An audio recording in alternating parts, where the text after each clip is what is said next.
So it's sheath sewing time. Good time for me to do a little bit of my philosophizing.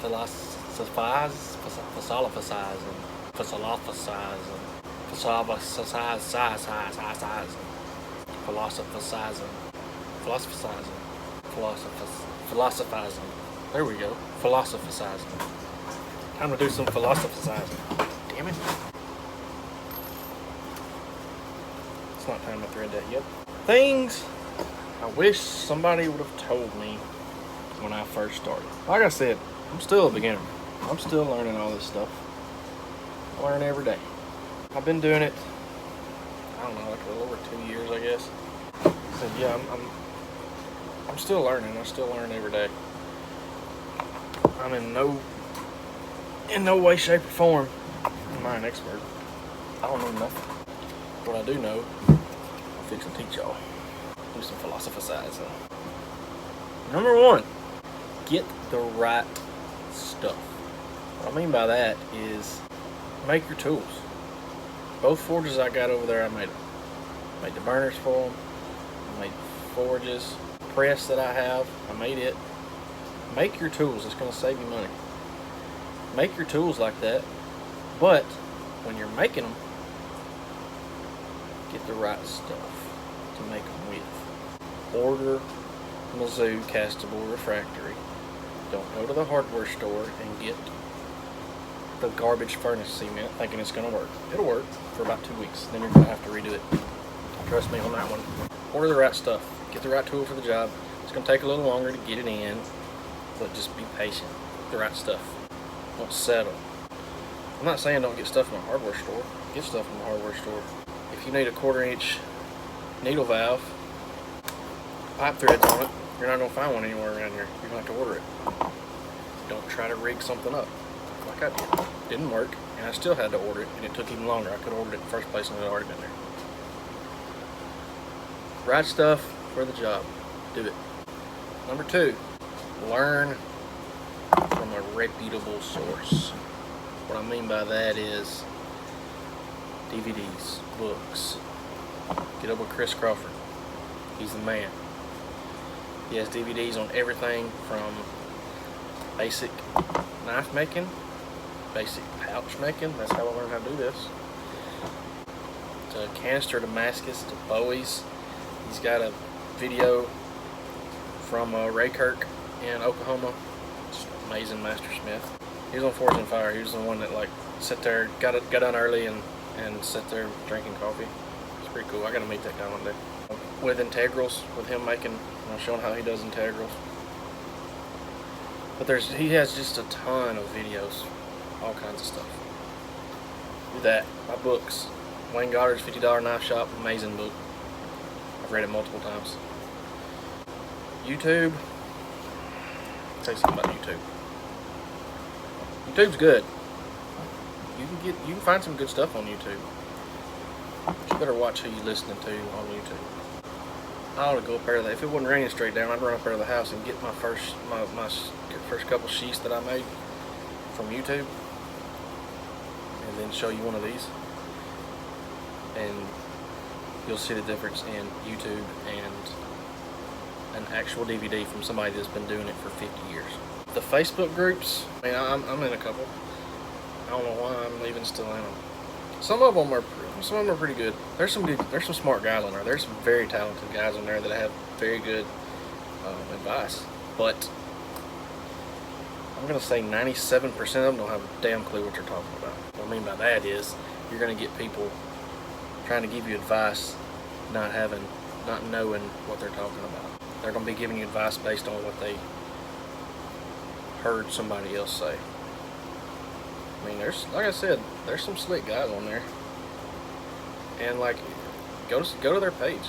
Like, if you see somebody on there and they're telling you something, you don't know if you want to listen to them or not. If it's really they have some kind of page where they're showing off their work that they've made before. If they don't, it's a red flag. Everybody has an Instagram, Facebook page, something, and if they're making anything worth a damn, they're going to be showing it off. And if they're not, red flag. And I'm not saying my stuff's great. Everybody might think my stuff's garbage. I don't care. I know what my stuff will do. Know who you're learning from. Podcasts are a good one. A few I listen to. Jason Knight has a good podcast, but they kind of lean away from bladesmithing, which is fine. I mean, it's entertaining. I like listening to it. Derek Melton, very talented bladesmith, toolmaker. I got one of his hammers. I love it. Derek, if you're watching, appreciate it. Listen to Derek's podcast. He's a smart guy.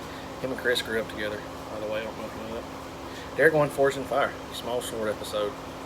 Listen to Derek. The Derek Melton podcast, I think is what it's called. Knife Talk's a good one. There's all kinds of them out there. Most of the time, the podcast guys are pretty reputable. I mean, you can just listen to them. Number 4, 2, 3. I don't know what number I'm on. 3. I think this is 3. When you get started, don't get discouraged. Like, don't at all. Don't get discouraged. Your work is going to be crap for a while, for a long while. It's going to take you a long time to make anything that you're really, truly proud of. My first knife, I was very proud of it because it was my first knife. And my second one, I wasn't that proud of it. The third one, I wasn't that proud of it because I started seeing things and I started noticing. The first one, I didn't know any better. The more you make, the more you're going to see, and then the more you're going to learn. But yeah, don't get discouraged. If you truly have a passion for it, just keep at it. Keep practicing, keep getting better. You can always get better. It's one thing on one of the episodes on Derek's podcast. He said this and it stuck with me, and I will never forget this. He said, this one thing about bladesmithing is there's always room for improvement. You can always get better. Anybody can practice and practice and practice, and in 20 years can be making as good a knife as anybody on the planet. You just gotta have that drive. You gotta have the want to. So don't get overwhelmed at first. Your work's gonna suck. It'll get better. Trust me. It'll get way better. And don't sell them right off the bat. Don't start selling knives as soon as you make them. I see that all the time. It burns my ass. Don't do it. Because they're garbage. They're going to be garbage. What do you make about 30? Then start selling. Or more than that. I mean, just make sure you're putting something out that's quality. Don't just start putting out garbage. Number 4, I'm not even doing numbers anymore. Don't hit cold metal at all. Ever. Ever. Ever. Don't work it if you can see any gray. Don't touch it. Hell, if you can just barely see red, don't touch it. Get darker glowing. It's going to move a lot better, and you're going to have less stress fractures. Trust me on that one. Don't pick up anything laying on the ground. Our old saying, don't pick up a snowball in a bladesmith shop. Yeah. I did that this morning.